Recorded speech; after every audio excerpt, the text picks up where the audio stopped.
Hombre, no podíamos despedir la semana sin nuestra sección referida a los asuntos de misterio, y para ello está con nosotros ya aquí José Antonio Echevarría. Hola, José Antonio, ¿qué tal? Hola, Buenas noches. Inés. Buenas noches. Presidente de la Asociación Amigos del Mundo, que hoy traes un tema misterioso. Pues sí, como casi siempre. Como casi siempre, evidentemente. Pero bueno, a veces son igual más curiosos o históricos. Esto es más rollo misterio. Sí, esto es un misterio. Bueno, ya sabes lo que pasa con la ciencia oficial, pero bueno. Empezaremos diciendo que iniciamos una historia en unas montañas perdidas de unos esqueletos anormalmente pequeños, un fantástico relato, una directora de un museo que desaparece sin dejar rastro y una aldea de enanos sobre la que se cierne la más absolutos de los secretos y de los misterios. Jesús, es que así tal y como lo estás poniendo... Una investigación iniciada en 1937 que aún no ha terminado. ¿Cómo lo podemos calificar? Leyenda, realidad o misterio repudiado, como siempre ocurre con muchos de estos casos, por la ciencia oficial. Se trata de una tribu llamada los Dropa. Los Dropa, conocidos... No había oído hablar de los Dropa jamás. Dropa, ya, me imagino. Conocidos como... Lo voy a apuntar. Como Dropas o Dropa, con guión, serían, según algunos escritores muy polémicos, como casi siempre, una supuesta raza de extraterrestres humanoides. No extraterrestres lagartos ni cosas, sino humanoides. Eran de baja estatura y se supone que su nave se estrelló en el Tíbet o cerca del Tíbet aproximadamente hace unos 12.000 años. Todos estos supuestos hallazgos que luego relataremos se conocen por unos relatos de autores mediante, lógicamente, escritura. Fotos borrosas, que no se corresponden muchas veces con la realidad de lo que se ha descrito, y ya que los supuestos óseos, que también se dice, de, como conocíamos antes, de pequeña estatura y cabeza gorda, pues almacenados, decían, en muchas instituciones chinas, pues todo esto no se ha podido corroborar. Pero claro, hablamos de China, un país altamente secreto para aquellos que no somos chinos. Sobre todo las autoridades, porque lógicamente impiden bastante estas visitas a lugares tan secretos como podríamos hablar de esta tribu, de este pueblo de enanos. Resulta que los hechos aparecen por primera vez en un libro titulado El dioses del sol en el exilio, escrito en 1978 por un tal David Agamón, en el que indicaba que se basaba en unas notas que había recogido escritas de un tal Carly Robinson Evans, pero que decía que era profesor universitario. A ver, perdona, José Antonio, que tengo una pregunta. ¿No existe la posibilidad, no existe, ¿no?, de que simplemente en lugar de ser, iba a decir extranjeros, que también, en lugar de ser extraterrestres con forma humanoide y cabezones, no existe la posibilidad de que fuesen enanos? Pues es humanos pero enanos, me refiero. Precisamente ahí tenemos un poco de discrepancia. Pues claro, fíjate, hay un tipo de enanismo que suele venir aparejado con un tamaño de cabeza más grande. De que se inician las investigaciones en el año 1937. Pero el origen de este supuesto, vamos a decir, accidente o aterrizaje no deseado, se produce hace 12.000 años. Después de haber analizado los ADN de estos personajes, junto con los ADNs de esos esqueletos que se habían encontrado, lógicamente parece ser que se ha producido una mutación. Es decir, que si aquellos que se estrellaron eran alienígenas, con el perdurar de los tiempos, fíjate, estamos hablando de 12.000 años, con el perdurar de los tiempos pudo llegar a haber una unión de estos seres. Ah, que nos hemos mezclado. Claro, con una tribu, Perdón. claro, una tribu que se llamaba la tribu Ham, que también vivía en este famoso monte. Vale, Entonces, y la claro, tribu Ham sí eran enanos. Claro, Vale. sí eran enanos, y de hecho todavía lo son. O sea, son dos pueblos que habitan ahí. De hecho, O sea, la tribu sigue existiendo.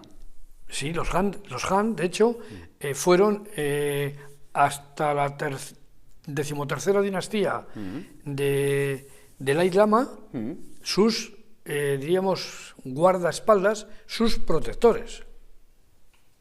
Entonces, lógicamente, pues, claro, Vale, ahí está la cosa. se habían Bien. desplazado en otro. Claro, es que se produce, fíjate, decimos, año 37 se inicia, pero joder, si ya llevan 12.000 años aquí. Entonces, claro, se produce una mezcla y una mutación, algo similar a cuando nuestros españoles, en sus tiempos de Colón, fueron también Sí, a pero bueno. América, y allí también una mezcla, y de hecho surge otra raza. Sí. Lo que pasa es que todos estaban en el mismo planeta, en Claro, distinto continente, pero claro, en el mismo pero planeta. aquí, pues pasa esto. Se dice que estos exploradores, que hay un profesor de la Universidad de Pekín llamado Chipun Tei, había cogido un grupo de alumnos y se había ido a investigar unas cuevas que había en esa zona de junto al Tíbet, en este monte que se llama Bayan Kara Ula. Entonces ahí encontraron una cueva, vamos a decir, y lógicamente pues entraron en ella en plan de estudio, en plan de investigación, y yo diría que también en plan de pasárselo bien, como ocurre con todos los estudiantes, como en nuestro caso cuando hemos sido estudiantes. Claro. Entonces, al entrar en la cueva, se encuentran con unos esqueletos que medían 1,38 y que estos esqueletos, a su vez, tenían unas cabezas anormalmente grandes para lo que nosotros podemos considerar con un enano y cuerpos muy pequeñitos, delgados y muy frágiles. Eso es lo que se deduce del esqueleto que ellos encuentran. Supuestamente, uno de los miembros estudiantes, lógicamente, de arqueología, le dice al profesor, dice, ¿y no pueden ser una raza desconocida de gorilas? Madre mía, ahora los gorilas. Claro, hombre, el esqueleto, Que sí, ten en cuenta sí, el sí, esqueleto es podría bastante ser. similar al humano. Y entonces el propio Chiputei le contesta a este alumno, ¿usted tiene referencia de que algún gorila o mono haya enterrado a sus fallecidos?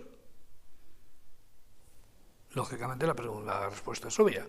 Solamente unas razas adelantadas, como ahora, bueno, hace muchos años ya, la humana, la que nosotros conocemos, se entierran a sus muertos. Los animales prácticamente no entierran ninguno, ¿no? Pero junto a estos ataúdes, vamos a llamarlos, Sí, estos restos. también encontraron una serie de discos de piedra de unos 30 centímetros, que a su vez tenían un agujero de 8 centímetros más o menos en el centro, de 8 centímetros de diámetro, y sobre las paredes de esta cueva descubrieron tallados y aparecían el sol naciente, la luna y las estrellas, y todo ello marcado con puntitos diríamos, igual que si fuera hoy un GPS, ¿no? Por donde tenían que ir, ¿no? Y allí también aparecía, como hemos dicho, la Tierra, y todos los puntos se encaminaban hacia la Tierra. Y los discos y las pinturas rupestres se dice que databan también aproximadamente de esos 12.000 años, es decir, después de esta investigación se confirma más o menos tanto los esqueletos como Las pinturas y son los de hace discos aproximadamente nos coinciden en el tiempo. 12.000 años. Bien, vamos a ver el vídeo número 1. Los Dropas. Una historia de 12.000 años.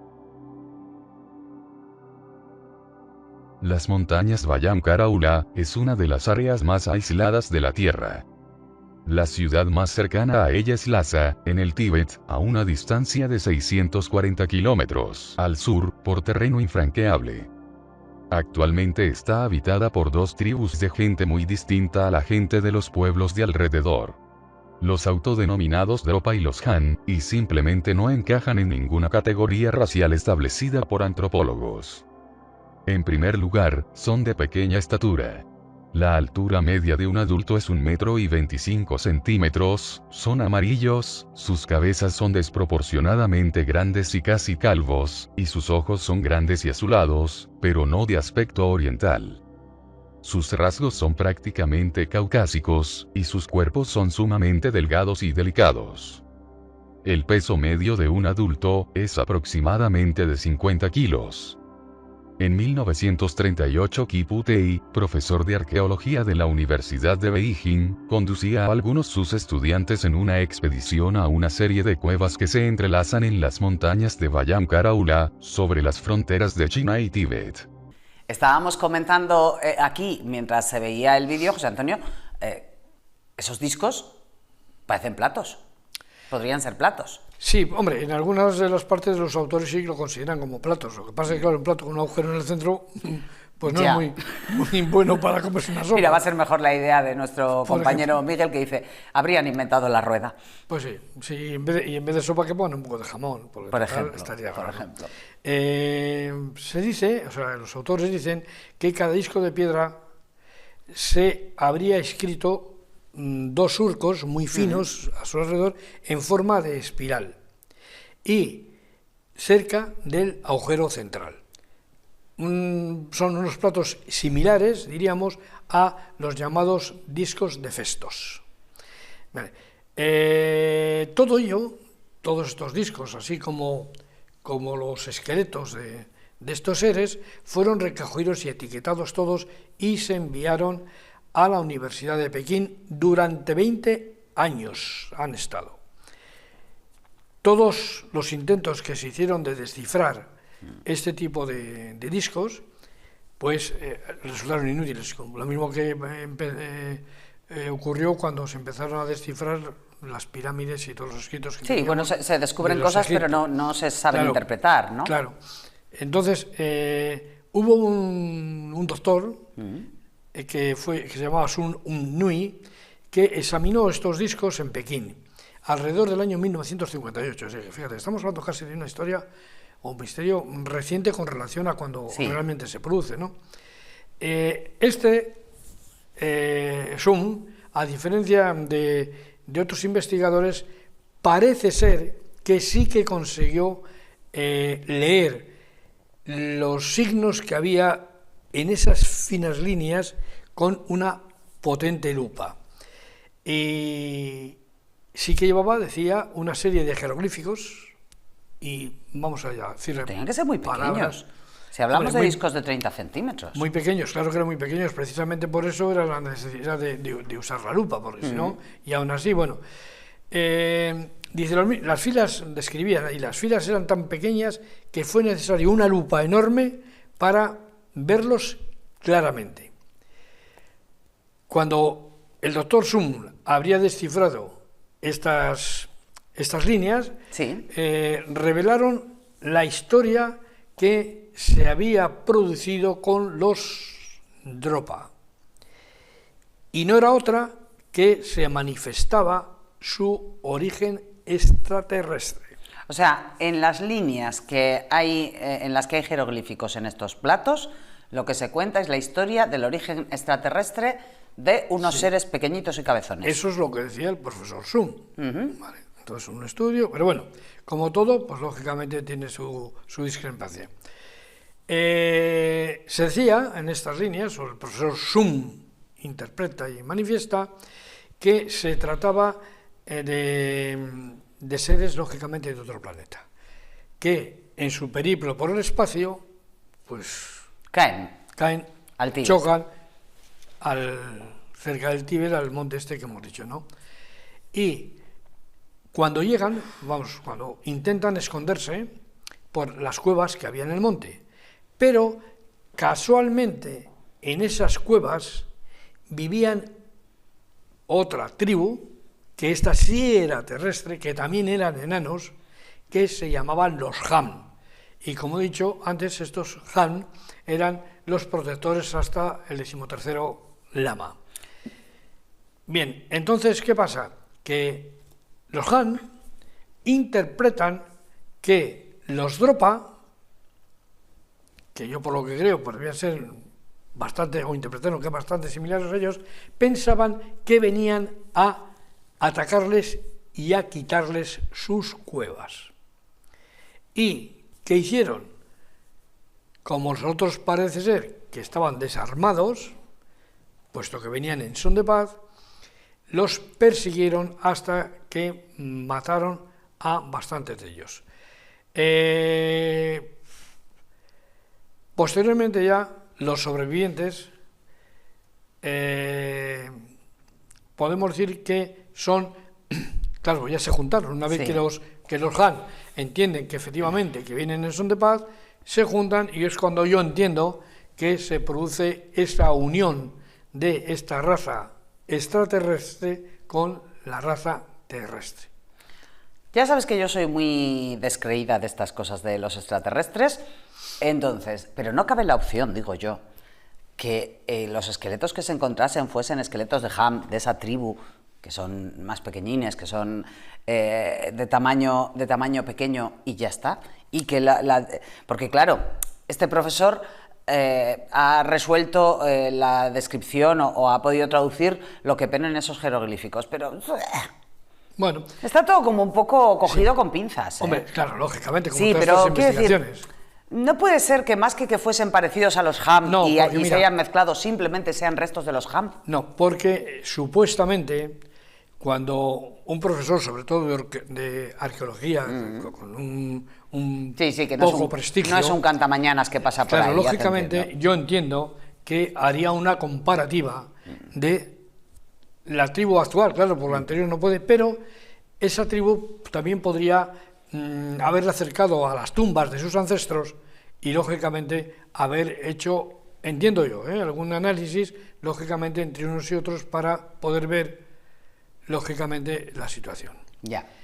¿Y por qué se unen estas dos tribus posteriormente? Pues que, desgraciadamente, los Dropa no encuentran en la Tierra material para reparar su nave y, por lo tanto, se tienen que quedar aquí. Porque no pueden volver y entonces se tienen que adaptar. Claro, y se tienen que adaptar aquí.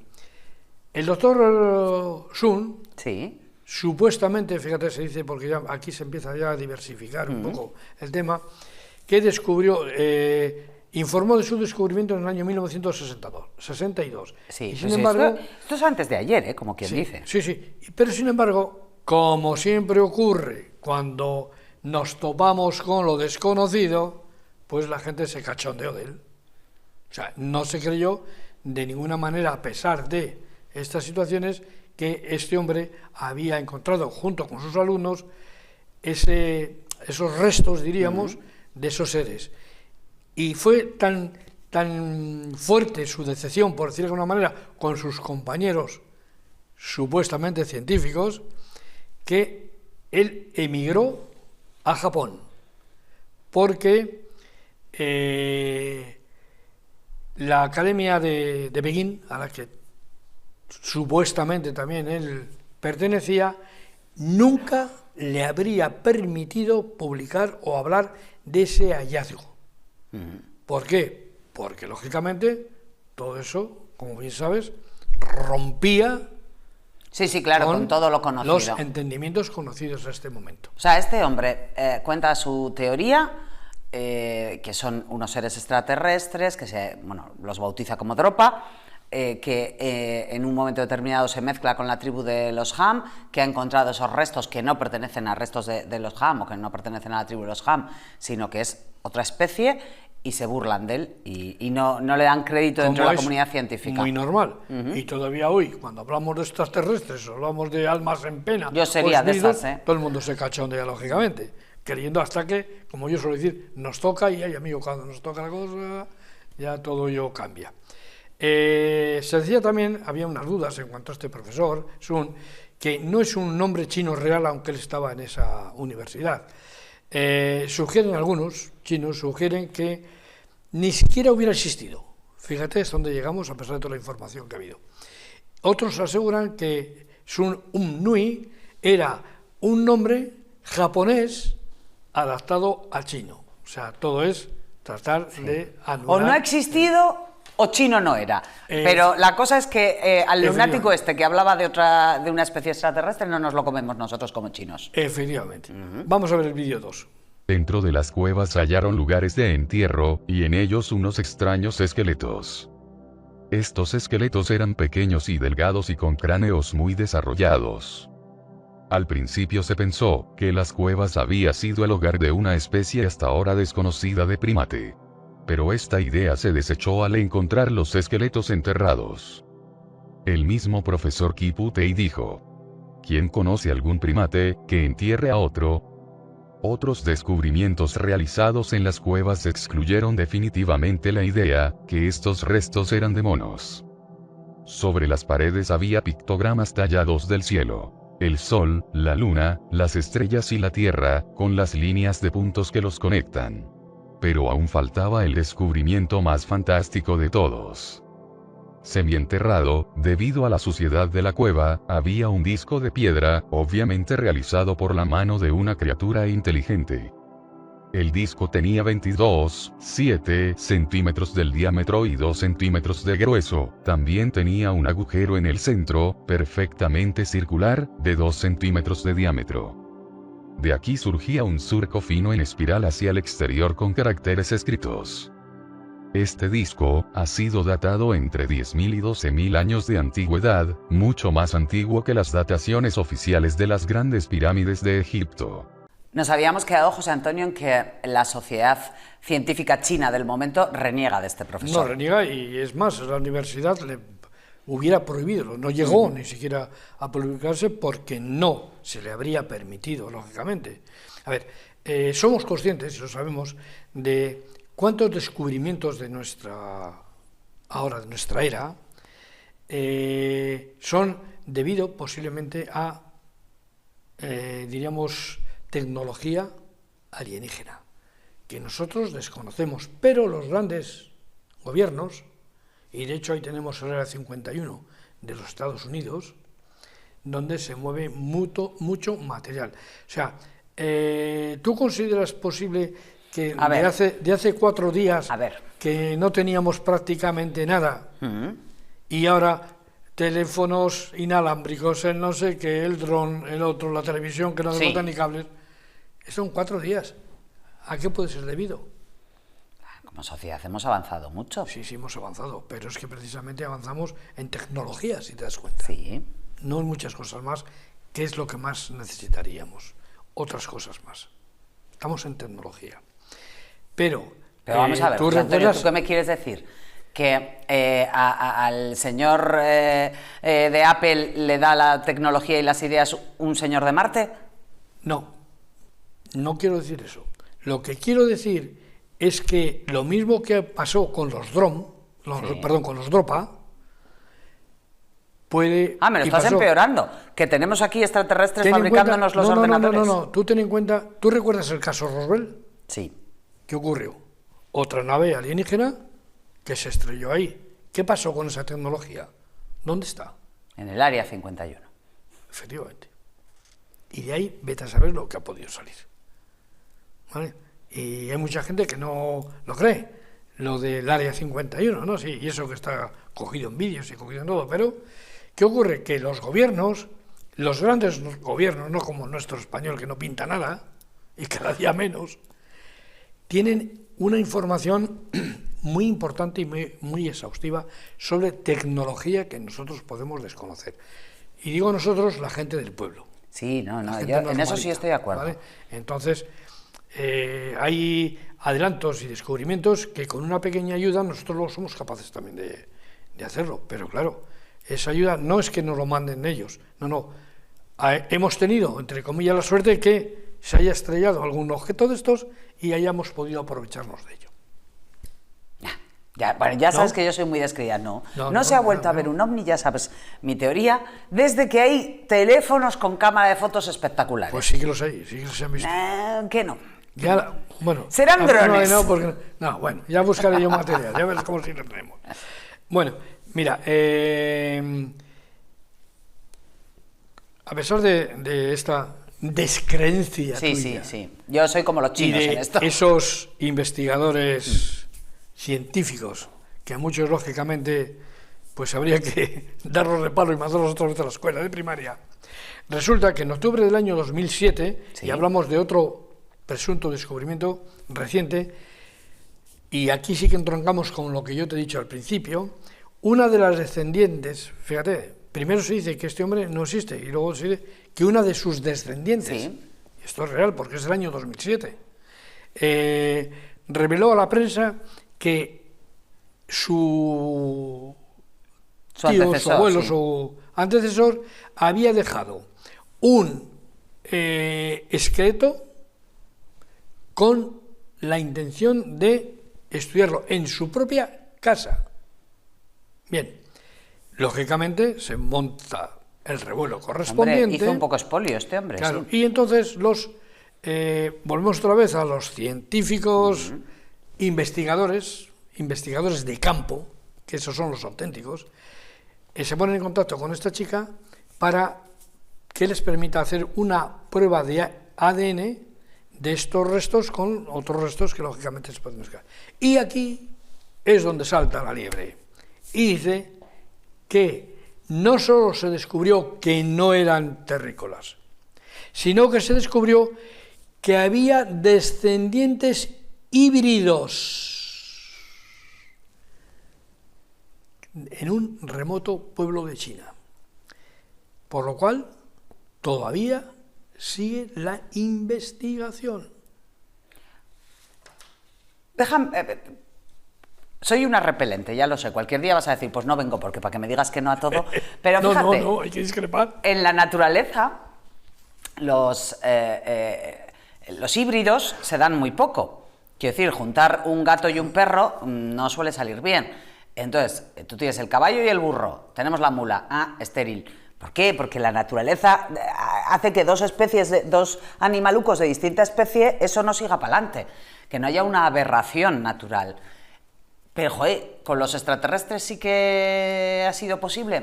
Sí, pero recuerda... Le veo ahí como fallo, José Antonio. Recuerda algo que estás olvidando, que estamos hablando de extraterrestres humanoides, tipo humano. No, te he dicho antes, no son reptilianos. Igual solo eran distintas razas, ¿no? Caballo percherón y caballo español, por ejemplo. Por ejemplo. O sea, te he dicho antes al principio, ojo, no son reptilianos, ni ningún otro tipo raro que no se pueda mezclar. Estos seres se decía que eran tipo amarillento más o menos, o tipo verdoso, un verdoso amarillento de estos, de la estatura que hemos dicho, ninguno de ellos llegaba a 1,50 y eran delgaditos, por decir de alguna forma. Mira, en los posteriores registros, allá por el año 1965, se descubrieron unos 716 discos que estaban acumulados, lógicamente, y que por las diferentes cuevas, porque dijimos que eran una serie de cuevas, estaban repartidos. Y se dice que, lógicamente, contaban con esa famosa historia de la sonda que había venido, que de otro planeta, y que, lógicamente, se había estrellado aquí en el famoso monte, o montañas, mejor dicho, Bayan Karaula, y que, lógicamente, pues que los Han se los cargan en parte que se dan cuenta que vienen. La mayoría de los discos de Europa eran hechos, o los que hoy denominan discos B1, o B, mejor dicho. La mayoría de los discos estos datan del periodo neolítico, según otros investigadores, que es en el año 300 antes de Cristo. O sea, primero tenemos 12.000 años y luego nos remontamos a 300. Y se han encontrado otros bastante repartidos por China. Pero hay 10.000 años de diferencia entre unos y otros. Claro. Hasta la dinastía Shang, que posteriormente estos discos parece ser, según las investigaciones, que se usaban para hacer en las ceremonias, hacer rituales. La mayoría de estos discos vamos a decir ahora, se encontraban en tumbas, o bien en las cabeceras, o bien enterrados bajo los pies, lógicamente por debajo de los del difunto. O sea, que tenían algún significado simbólico, porque ellos lo utilizaban en los enterramientos, con lo cual... Claro, por eso se dice que tendría algún, vamos a llamar, algún estado religioso, no religión que nosotros entendemos, sino para aquellos rituales que ellos de alguna manera hacían, ¿no? Antes te comentaba un poquito, así fuera de, creo que estábamos en el vídeo, que un ingeniero austriaco llamado Ernest Warner estaba en un viaje turístico y se acercó al Museo Ban Poincian y él tenía idea, ya había oído hablar de estos discos. Entonces, lógicamente, paseando por el museo, detectó y descubrió 2 discos, que eran de los que se hablaba tanto en los libros como en las documentaciones que se habían establecido.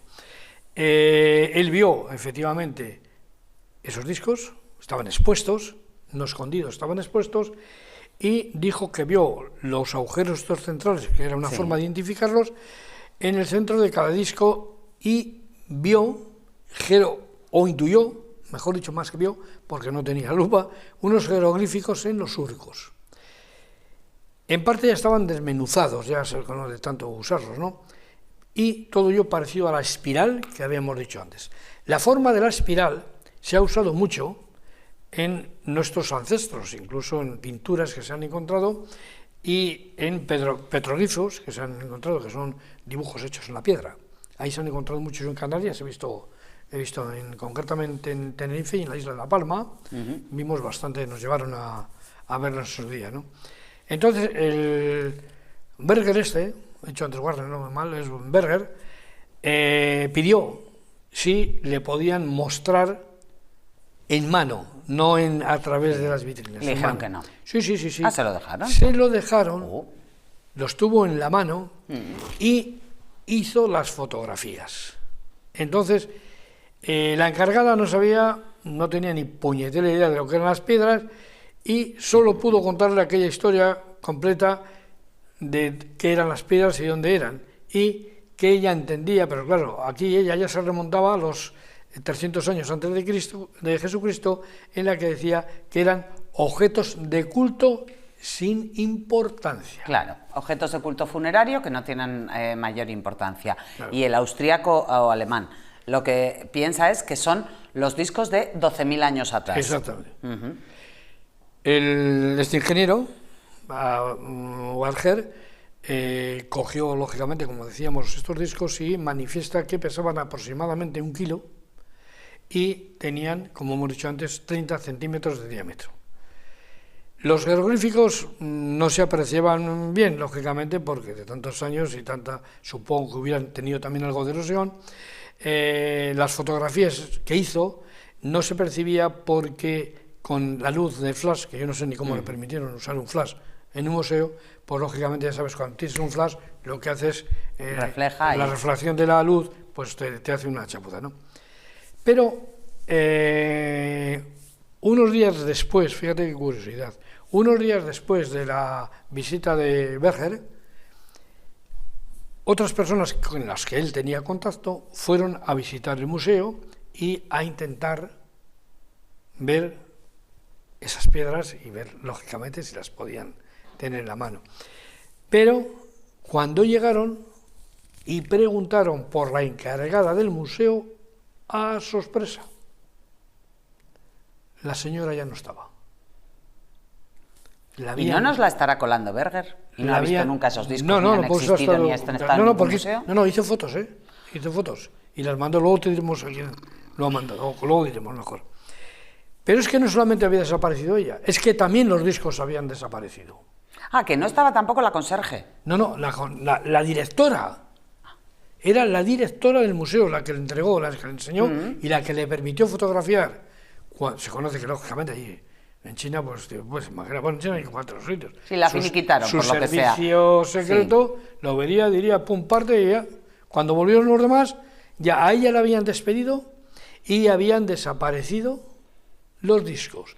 Y esto se produjo, como hemos dicho, en el Museo Banpo, donde el nuevo director, Wang Xijun, les dijo que la directora ya no estaba, no dio más explicaciones y que él nunca había oído hablar ni idea de discos, los discos. Y esto se produce en marzo de 1994. Vamos con el vídeo 3. Los discos únicamente habían sido etiquetados, junto con el resto de los hallazgos de la expedición, y guardados en la Universidad de Beijing, desde el día de su descubrimiento.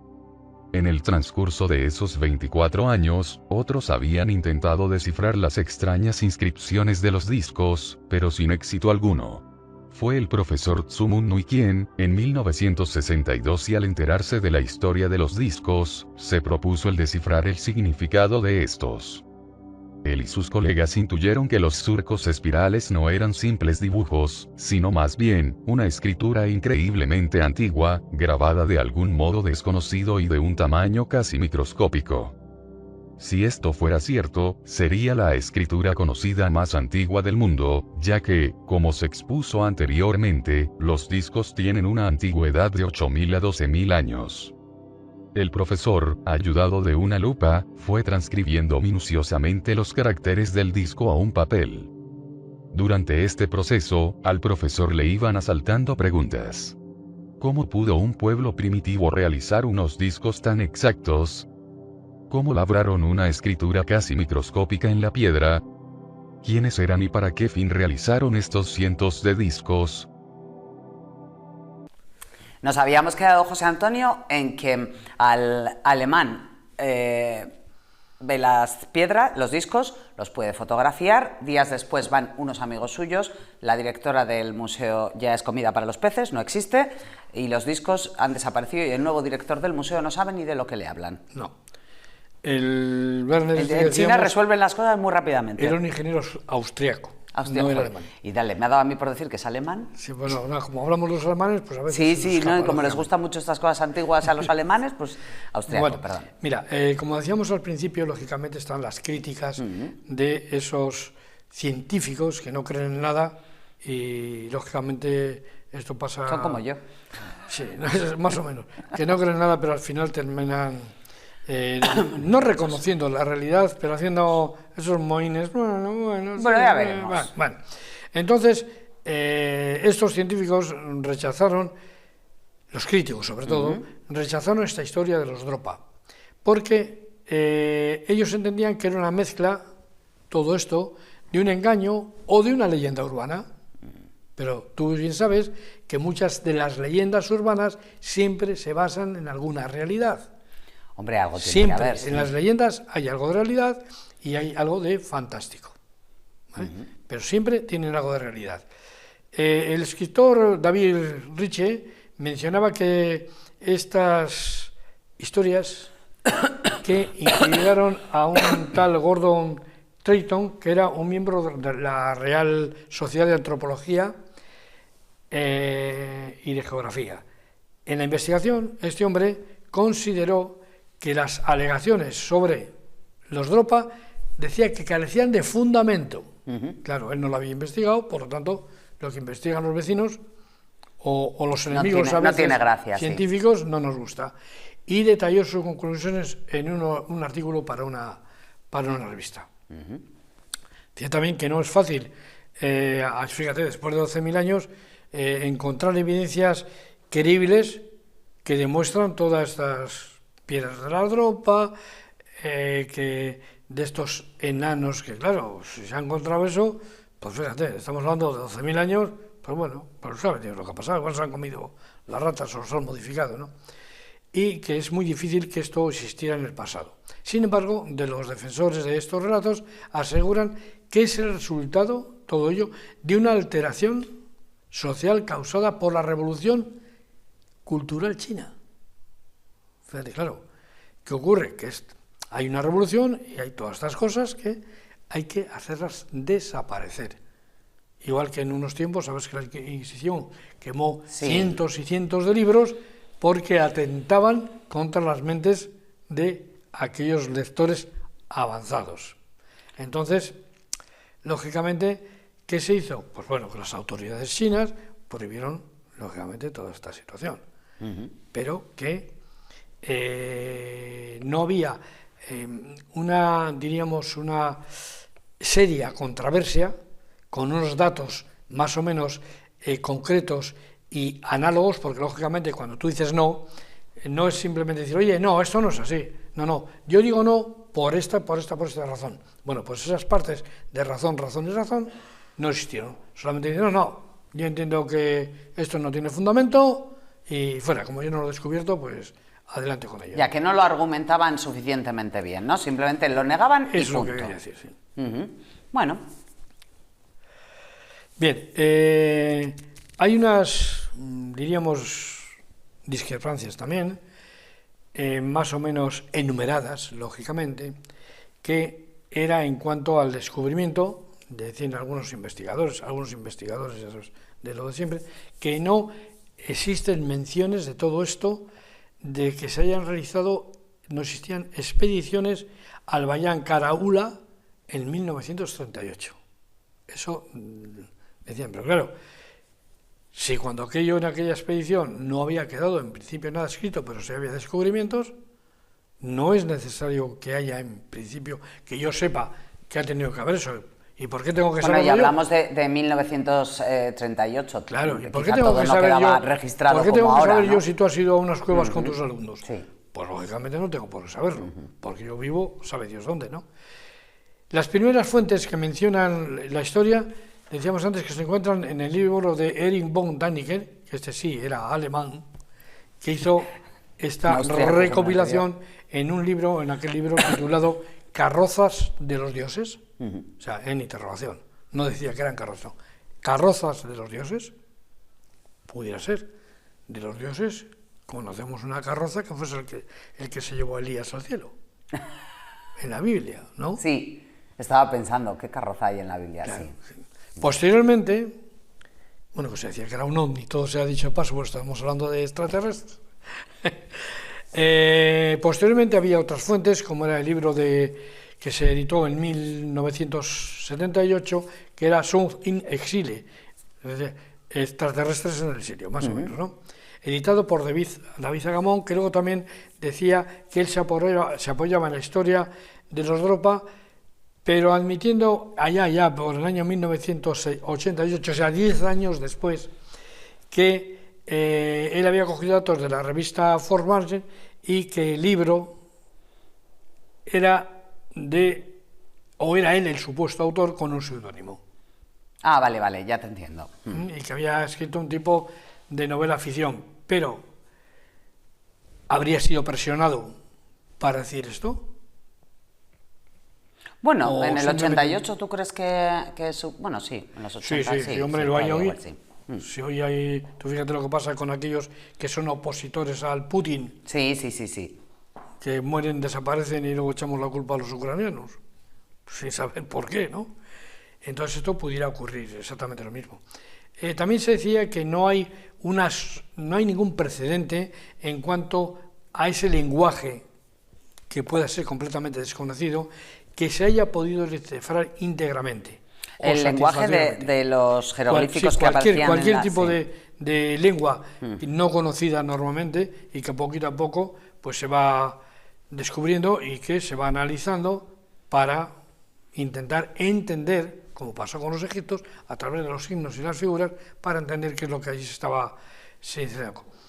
Ellos entendían que con estos hechos que hemos venido diciendo, que habría muchísimas dificultades para conseguir una traducción de una lengua y realmente y supuestamente extraterrestre. O sea, si para la Tierra tenemos complicaciones, mucho más tendríamos supuestamente para la lengua extraterrestre. Y además que el tamaño del texto no era excesivamente grande, con lo cual no tienes una muestra suficientemente grande como para crear un patrón, ¿no? Claro.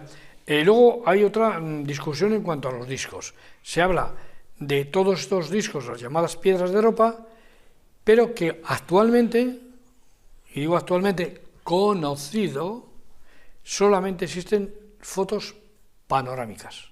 O sea, no tenemos hoy el disco tangible, ¿vale? Entonces, claro, una cosa la añadimos a la otra, vamos atando cabos y es cuando decimos, no existe. ¿Vale? Luego están las evidencias, lógicamente. Supuestamente los discos se guardaron en varios museos de China. Sin embargo, ninguno de estos museos posee rastros de esos discos. No hay ningún museo donde se expongan. No, claro, son todos museos chinos. Si partimos del hecho de que Warner, este hombre, había estado en aquel museo de Xi'an, el Bonno, y había hecho las fotografías y posteriormente desaparecen los discos, y ya no solo los discos, sino la encargada del museo, pues con razón, desde aquel momento, tal y como funciona lógicamente en la inteligencia china, pues habría hecho desaparecer todos los discos. China no es un país especialmente democrático, con lo cual Claro. la toma de decisiones drásticas entra dentro de las posibilidades. Efectivamente. Entonces, y luego tenemos también lo que denominamos las tribus, tropa, que mientras que estas tribus de personas o de seres, hoy les vamos a llamar ya personas porque son ya personas, ¿no? Es de enanos débiles, pues eso resulta que es todo lo contrario a esa debilidad que tenían en un principio. ¿Qué ha pasado? Hombre, en 12.000 años pues han tenido que volver fuertes. O te vuelves fuertes o sucumbes. Sobreviven los fuertes. Claro, ese es el camino que... La evolución de las especies. Claro, actualmente son pastores nómadas, los que existen, ¿no? Y habitan todos ellos, la mayor parte, en el Tíbet. No está cerca, sino que habitan en el Tíbet. Y los Han, la otra tribu que hemos comentado antes, que en un principio fueron los enemigos encarnizados de los Dropa, también viven en esa zona y, como hemos dicho hace un rato, eran los guardaespaldas del 13º lama chino, ¿no? ¿Y esto cuándo fue? Cuando se escapó de la invasión de China. Vamos a ver el vídeo 4. Los discos cuentan la historia de una nave espacial procedente de un planeta lejano que tuvo que realizar un aterrizaje forzoso en las montañas de Bahiankaraula. Los tripulantes de la nave espacial, Dropas, buscaron refugio en las cuevas de las montañas y a pesar de que sus intenciones eran pacíficas, los Dropa no fueron comprendidos por los miembros de la tribu Am, los cuales ocupaban las cuevas vecinas y pensando que eran enemigos que querían apoderarse de su territorio, persiguieron y mataron a algunos de ellos. Cuando finalmente la tribu de los Am comprendieron el lenguaje, por señas de los Dropa, los admitieron en su territorio al saber que los recién llegados tenían intenciones pacíficas. Los discos también cuentan cómo los Dropa fueron incapaces de reparar su nave espacial y la imposibilidad de volver a su planeta de origen, teniendo entonces que quedarse a vivir en la Tierra. En el reinado Mu, durante el periodo de 3 reinados, 222 a 280 después de Cristo, los antiguos escribieron sobre un pequeño niño de rara apariencia que apareció entre un grupo chicos jugando. Tenía una estatura de 1,3 metros, estaba vestido de azul y tenía ojos brillantes. Los otros niños nunca habían visto antes a este recién llegado, por lo que lo rodearon para hacerle preguntas. No soy de la Tierra, sino de Marte, dijo el niño vestido de azul, los vi tan contentos jugando, que bajé a visitarlos. El estado permanente de 3 reinos, no durará mucho, continuó el niño. En el futuro, el mundo pertenecerá a la familia Sima. Los niños de la Tierra se asustaron con estas noticias y uno corrió rápidamente a buscar a los adultos. Cuando los adultos llegaron, el niño marciano se despidió e inmediatamente encogió su cuerpo y saltó en el aire. Cuando la gente levantó sus cabezas para verlo, ellos solo pudieron ver una tela blanca de seda arrastrando un largo cinto, volando raudo hacia el cielo. ¿Qué conclusiones sacamos de todo esto, José Antonio? Pues mira, primero voy a decir qué es la interpretación de cómo se traduce la palabra dropa. Ah, vale. Que, porque nos da una pista, que es soledad o aislada. Eso es lo que se traduce del Ay, chino. qué nombre tan triste, ¿no? Pues sí, precisamente Soledad. por esta situación. Mira, había un autor que se llamaba Peter Krasa, que este hombre tuvo conocimiento también de todos estos discos, y fue necesario, decía, ya murió en el año 2005, hizo 2 viajes a China, uno a China y otro a Rusia, para hacer una investigación sobre todo esto. Finalmente encontró 2 objetos similares que parecía que eran estos discos. Y en el Museo Pompo, precisamente donde la otra había esto, ¿no? Bueno, él había estudiado, no los encontró, él había estudiado y había encontrado las fotos de Warner. Y él decía que estos discos misteriosos, decía, de piedra existen realmente, y su hallazgo, decía, confirma adicionalmente la historia que hemos venido relatando. Conclusión, me decías. Bueno, el análisis de estos expedientes que se ha producido, lógicamente tienen... ellos lo manifiestan como si fuera también un mito. Antes decíamos una leyenda, pero también un mito. Y decía este hombre que es muy difícil desterrar un mito, sobre todo con todo el tiempo que se ha venido arraigando en el imaginario popular. Y aunque dice, para mucha gente el asunto de los dropas sigue teniendo una alta adhesión, fíjate, o sea, todavía hay muchísima gente interesada en esta tribu, se considera como un caso aún sin resolver. Fíjate, ¿no? Y dice, lo cierto, decía él, es desde hace mucho tiempo que la verdad brilla ante nuestros ojos, decía este hombre. Es cuestión, decía, de desterrar el polvo de los mismos. Es decir... Sí, saber mirar. Efectivamente.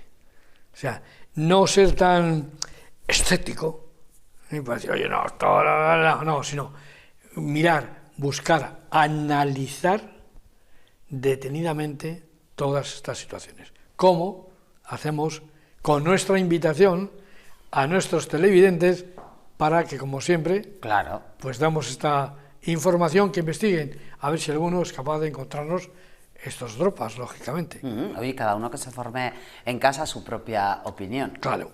José Antonio, como siempre, muchísimas gracias por habernos acompañado esta noche. Pues nada, pues muchas gracias a vosotros, Inés, lógicamente, porque una vez más hemos dado a conocer un misterio y un pie para la investigación, y como siempre decimos a nuestros televidentes, amigos, atrévanse a saber, que el saber nos hará libres, no como los chinos.